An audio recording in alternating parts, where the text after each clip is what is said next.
ሰላሙ አለይኩም ወራህመቱላሂ ወበረካቱ እና የተከበራችሁ ውድ ቤተሰቦች እንደምን አላችሁ? ከኔ ጋር አልሐምዱሊላህ ሰላም ነኝ። ዛሬ እንግዲህ ሐረግ ክፍል 109ን ይዤላችሁ መጥቻለሁ። ሐረግ ክፍል 109 በጣም አሳዛኝ ነገር ነው። ምክንያቱም ሁሌም ተመሳሳይ ነገር እያቀረቡ ነው። በነገራችን ላይ አሁን ላይ ማለት ነው በጣም አስደሳችና ጥሩ ወይም ለእይታ እየጓጓን የነበረውን አሁን ላይ ግን ትንሽ እያበለሻሹት ይመስለኛል። እጅግ ጓጉቼና እንትን ብሎ የነበረ የምደበርበት እውነት ለመናገር አንዳንድ ደግሞ የምትማሩት ነገር አለ። ግን ደግሞ ተመሳሳይ ነገር በማቅረብ እንግዲህ ተደጋጋሚ ሆነ። ምክንያቱም እንደዚህ ልልበት እየቻልኩት የፊት ከነ ግብረ አበሮቹ መጋለጥ አለበት። ምን ትላላችሁ? ሁሌ ገፊ እንጂ ተገፊ ቀን ካልወጣለት ምን ይሰራል ብላችሁ ታስባላችሁ? ስለዚህ ያፌት ሁሌ ገፊ፣ ሁሌ ኃይል በቃ የቻለውን አቅሙን ተጠቅሞ ከነ ግብረ አበሮቹ ሰውን ማጥቃት ብቻ ነው አላማው። ስለዚህ በጣም ያሳዝናል ማለት ነው ይሄ ነገር እና እንግዲህ ስልኩን ደውላ የአባቷን ሞት ለማርዳት ተፍ ተፍ ያለች ሉሊቴ በጣም በሚገርም ሁኔታ ቤዝ ግን ፈጥና ሮጣ እንግዲህ ስልኩን በመቀማት እንዳትሰማ አድርጋለች። ግን ብትሰማ የተሻለ ነው። ሁሌ እንደፈሩ እስከ መቼ ተደብቆ ከባድ ነው። ምክንያቱም እንደዚህ መሆን ስለሌለባት ማለት ነው። በዚህ መሀል ምንድን ነው ምን ሆነሻል? ምን ተፈጠረ? ትላታለች። እንዲሁም አቶ ናኦል እህቱ ጋር እያወሩ ፍቅር የያዘሽ እንዴ በማለት እንግዲህ ወይዘሪት ዲያራን ይጠይቃታል። ወይዘሪት ዲያራ በጣም ደስ ብሏት ስለ ፍቅር ደግሞ እንዴት እንደዚህ ልትለይ ይቻልክ? ቆይ ማሚ ያለች እውነቷን ነው እንዴ በማለት ፈገግ ብላ ልትጠይቀው ትሞክራለች። እየሳቀች ግን እኮ እሷም በቁጣ ያለውን ፈገግ ለማድረግ ነገር ረፊ ተይ እንዳልሳሳት በማለት ልጅ ነሽ ነውር ነው እንደዚህ አታውሪ በማለት እንግዲህ እሱ ሊያሳፍራት ሞክራል። ልጅቷ አይናውጣ አይደለች እንዴት ታፍራለች? ልጅ አንተ ነህ እንጂ እኔ እኮ አልሽከረመም ልጅ አንተ ነህ ኧረ ምናምን ትላለች። ለማንኛውም ናውል ደግሞ ኮስተር በማለት የድሮ ሰው ሆነ ማለት ነው። አስባችሁታል? በዚህ መካከል እህትና ወንድም ምስጢራቸውን እያወሩ ወይዘሮ ጉድ ፈልቷል ማለት ነው። መጣች ሙዲሪቷ እናት ብየዋ ብቻዋን መሳቅ ጀምራለች። በጣም ትስቃለች እንግዲህ ማለት ነው። በጣም በሚገርም ሁኔታ ወንድሜ እየኮለኮልከኝ ነው ምናምን ብላ ድንገት ትስቃለች። ምናምን ከሚባለው በላይ የእናቷን ድምፅ ስትሰማ እንግዲህ እሱ በማያውቀው ነገር እንግዲህ ስትስቅና ትንፋሽ አጥሬ ብቻ ያልተገባ ባባዬ ሞት እናቲቱ እንድትጸጸት በጣም የሚገራርም እሱ ለራሱ አዲስ ነገር ተፈጥሮበታል። እናት ተብዬ ከውጭ እየሰማች ነው። አሁን ገና ሁሉም ነገር ገባኝ። ጠላቴ የገዛ ልጄ ነው። አንቺንም ወዳትን እማከብራትን ልጄን ቅንጭላቷን መረዘብኝ። ምን ማድረግ እንዳለብኝ እኔ አውቃለሁ በማለት እንግዲህ እናት በጣም የፉገላች ምናምን የራሷ ውሳኔ ለመወሰን ሄዳ ቁጭ ብትላለች። እሱ ግን ደንግጧል። ምን እንደው አልገባውም። ብቻዋን እያወራች ብቻዋን እየሳቀች ነው። ድራማው ለምን እንደው ሊገባው አልቻለም። በጣም በሚገርም ሁኔታ ምን እያደረግሽ ነው? ምን እየሰራሽ ነው? ሲላት እንግዲህ በጣም ይቅርታ አንተ እንዳለህ ረስቼ ነው ትለዋለች። አንቺ ለማንኛውም እኔን ተጠቅመች እናቴን ለማናደድ ወይም ለማበሳጨት ከሆነ እያደረግሽ ያለሽው ፍጠኝ፣ ውጭልኝ ቶሎ በፍጥነት በማለት አስወጣት ማለት ነው። እንግዲህ ልጅ እናት ለማናደድ ይሄን ተጠቅማለች። በጣም ይገርማል። እናት ደግሞ ያው ሙጅሪማ አይደለች። የምታስበው በጣም የማይሆኑ ነገሮችን ነው። አንዳንድ ጊዜ ልጆችን ያው ስናሳድግ ባንበረዛቸው ጥሩ ነው። እዚህ ጋር እናቲቱ በጣም ገንዘብን የሚያመጣ ነገር መሆኑ እንጂ ሕሊናዋን እየሸጠች መጥፎ ነገሮችን እየሸጠች ነገ ጧት ግን የዘራችውን እንደማታጭድ አልገባትም። ዛሬ ገንዘብ ማምጣቷን ብቻ ነው። ስለዚህ ወይዘሮ ቤዛ እንግዲህ ዋናው በርጋ በመሄድ ታስፈራሪ ከሆነ ይሄን ነገር ታደርጊ የሞከርሽው ውልቅ ብለሽ ውጭልኝ በማለት ያው ይዛታለች። ሉሊት ስሚ ባክሽ ለሁላ አስገባሽ። ከዚህ በኋላ ግን አንዲትም ጥፋት ምንም አይነት ነገር ባይ ላስወጣሽ ከነሻንጣሽ ሳይሆን ጤናሽን አሳጥቼ ነው መገላግልሽ ትላታለች። ጤነኛ አይደለሁም ቢዝዬ ይቅርታ፣ አንቺ ጥሩ ሰው ነሽ። ወጣ ብዬ ዞር ዞር ብዬ ጥሩ አየር አግኝቼ ነው የመጣሁት እና ልግባ በማለት ገፍተር አድርጋት እንግዲህ ገባች። ያው ሉሊት እኮ አጂብ እኮ ነው ስራዋ ሁሉ።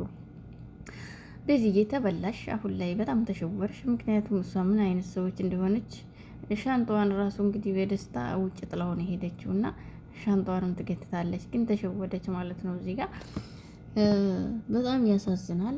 አንዳንድ ነገሮች እንደምናስባቸው እየሄዱ አይደለም እና ቢዝዬ ከየዋህነት ሻንጣዋንም ገትታ ወደ ቤት አስገባይ ሉሊት። ወይዘሮ ሉሊት እንግዲህ ሻንጣውንም ከደስታ ብዛት ሻራ ላይ ረስታው ቤቷ ገብታለች። ምክንያቱም ቤት የሚገባበትን መንገድ ነበርና የምትፈልገው ማለት ነው።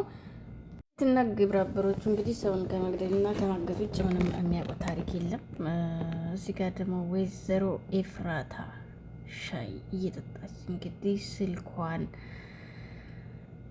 ትመለካከታለች። ተደወለላት ባላሰበችው መልክ እንግዲህ የማልጠበቀችውና ያላሰበችው ስልክ ነው የጮኸው። ሄሎ ሄሎ ትላለች ኤፍራታ ትላለች እና ስልኩንም ያጮኸችው በድንገት የዶክተሩ ሚስት ነበረች። ባክሽ ተባበሪኝ በማለት በለቅሶ እንግዲህ ከመሞቱ በፊት ያከመው አንቺን ነበር፣ ሁሌም ስለ አንቺ መልካምነት ይናገራል። ስለዚህ ባክሽ ተባበሪ፣ ስለገደለው የምታውቂው ነገር ተባበሪኝ፣ ያየሽውና አዲስ ነገር ያለውን አሳውቂ በማለት ትጠይቃታለች። ወይዘሮ ኤፍራታ እንግዲህ ምንም አላቅም ትላለች። ማንኛውም እንደው ፍንጭ ስጪ ትላታለች። እሷ ደግሞ አላቅም፣ አስታውሼ ግን የማውቀው ነገር ካለ አሳውቅሻለሁ እሺ በማለት ትዘጋለች። ስልኩን ግን አወቁበት ወይስ ምንድን ነው? ለነገሩ ቢገባ መውጫ አያጣም። ይህ እንደ ስንጥር እንጨት ጉድ እኮ ነው ዶክተር። በቃ በእኔ ምክንያት እንደዚህ ሆንክ፣ ምን ነው ባላወቅኩህ በቀረቢ በማለት ሰላሟን ይነሳታል። እጅግ በጣም ታስባለች። እንግዲህ ወይዘሮ ኤፍራታ በትንሽ ነገር እንግዲህ ውስጧ ቅጥል ይላልና በጣም ተረብሻለች። እንግዲህ ኤፍራታ ከመጀመሪያ እስከ መጨረሻው የድራማው ድምቀት ብትሆንም ግን በጣም አሳዛኝና የሚደርሱባት ግፎች ለየት ያለ ነው። እዚህ ጋር ግን ሀቂቃትን አገራችን ላይ እየታየ ያለው የእውነታ ጥግ ይመስለኛል። ምክንያቱም ገፊዎች እየኖሩ ያሉባት ሀገር፣ ተገፊዎች እያለቀሱ የሚኖሩባት ሀገር መሆኗን አይቻለሁኝ። አንድ ቀን ግን ገፊ ሲወድቅ ተገፊ ደግሞ ሲያልፍለት ምናይ ደስ ይላል።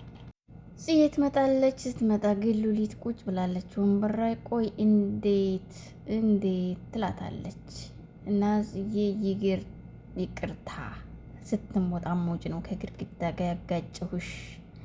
አይ መጋጨቱ ላይ ጎበዝ ከሆንኩ አይበቃም ብለሽ ነው በማለት እንዴት ነው እያናገርሽኝ ያለሽው በማለት አሰብ ይሆናል ላይ ቤዝ ድጋሚ እንድትመጣ የፈቀድሽው እንድትገለኝ ነው አይደል በማለት ወደ ቤዝ እንግዲህ ያው ፍጥጫዋን ቀጥላለች። በጣም ከሚገርመው በላይ እንግዲህ ተበሳጭታለች። ራሷን በራሱ አጋጭታ በሰው ላይ ታላከካለች። ማጋጨትን ምን አይነት እንደሆነ ሳላጋጫት ቆይማ ሳይሻለሁ በማለት እንግዲህ እቅዷን ታስባለች ሉሊት። ወይዘሮ ሉሊት አሁንም መቀመጧ ለዚህ አደጋ እንጂ ምንም አይነት ጥሩ ነገር እንደሌላት ያመለክታል። ገና ያመኛል በማለት አሁንም እሪታዋን ትቀጥላለች። ቢዝዬ ለማረጋጋት ትሞክራለች። ግን ደግሞ እዚህ ጋር ቁጥሩን ንገሪኝ ትላታለች። ድንገት ያልታሰበ ስልክ ይጮሃል ከቤዝ ጋር እንግዲህ ከፖሊስ ጣቢያ ነው። ለምን ምንድን ነው ሲባል ወይዘሮ ቢዛ እንግዲህ ምን ተፈጠር? ከፖሊስ ጣቢያ ነው ምንድን ነው? በጣም እነሱ ሲደናገጡ እንግዲህ ያው እሷ ስልክ ለመደወል የምትሮጠው ታውቃላችሁ አይደለ? ቤዝም ደንግጣ ወታለች። ሉሊት ትከተላለች። ምክንያቱም ነገር አይደለም የምጠብቀው፣ እሷ እኮ የነገር ቋት ነች። ለማንኛውም ፖሊስ ጣቢያ በሚሄዱ ሰዓት እንግዲህ እስር ቤት ያለው ማን ይሆን? ድንገት አዲሱ ናይፍ ናይፍ መልሶ ወደ እስር ቤት ተከስቷል። ተረጋጊ፣ ምን እንደተፈጠረ አላቅም፣ ሰው ገለሃል ነው ያሉኝ። እናም ታሰራለሁ፣ ሰው ገለሃል፣ ግን የማውቀው ታሪክ የለም ይላል ናይፍ። ምንም ኧረ እኔም አላቅም ማለት የማላውቀው ሰው ነው በአካል ይላል። ድሮ የነበረው ኤፍራታ እንግዲህ ይህ ሙዚም ያገባችበት ምክንያት ይሄ ነው። እሱ ግን በዚህ ስለ ኤፍራታ ነው ማውራት በማለት በስልክ ጥሪ ከወሰዱ በኋላ ምን እንዳደረኩኝ አላቅም። ግን ስደርስ የሰውየው ስልክ አይሰራም። ሙምኪን ያ ሰውዬ የሰራውና የተጫወተብኝ ነገር ይሆናል ብዬ አሰብኩኝ በማለት ያው ናይፍ ይህን የመሰለ ይነግራታል ለቤዝ። ቤዝ በጣም ደንግጣለች። ናይፍ ደግሞ ምንም አልገባውም። ለመጨረሻ ጊዜ የተገናኘው ከኔ ጋር ነበር በማለት ናይፍ በጣም ደንገር ባለመልኩ ይነግራታል። ቤዝ እንባም ለማለቃቀስ ብቻ ብስጭጭት በጣም ብዙ ነገር ግራ መጋባት ይታያል ፊቷ ላይ። ደንግጣለች። ድንጋጤው ምን ይላል? ብዙ ያልነገርኩሽና የማታውቂው ነገር አለ። ስለዚህ ለዛ ሲባል መታችሁ ባትጠይቁኝ ደስ ይለኛል። አንቺም ሆንሽ እህቴ። ለምን ሲባል እኔን የሚከታተሉ ብዙ ጠላቶች አሉኝ። አሁን ላብራራልሽ ስለማልችል የምችለው እሺ በይኝ፣ አትጠይቁኝ። ጊዜው ሲደርስ ሁሉንም ነገር ታውቃላችሁ በማለት ይመልሳል። ቤዝ እንግዲህ በጣም ትበሳጭና ቤዝ ይሄንን ማለት እኔ አልችልም፣ በተአምር አልችልም ትለዋለች። ብቻ ከባድ ነው። ይሄን ነገር እኮ ለዚህ መናገር አልችልም፣ ትጨናነቃለች፣ ውስጧ ችግር አለ፣ በጣም ብዙ ነገሮች ስላሉ እሷ እንዲታቅ አልፈልግም፣ ልነግራትም አልችልም። ብዙ ነገር ያጣራሉ። እስከዛ ግን እኔን ብዙ የሚፈልገኝ ጠላትም ሆነም አለ በማለት እንግዲህ ናኢፍ ይሄን የመሰለ መልስ ይሰጣታል። ቤዝ እሺ ልመለስ ቻው በማለት በጣም አዝናና ተግዛ ትለየዋለች። ግዬም እጅግ በጣም አሳስቦታል። የእህቱና የእናቱ እዛ ከኤፍራታ ጋር የእናቱ መሆን በጣም አሳስቦታል፣ ጨንቆታል። በጣም ትካዜው እንትን ብሏል።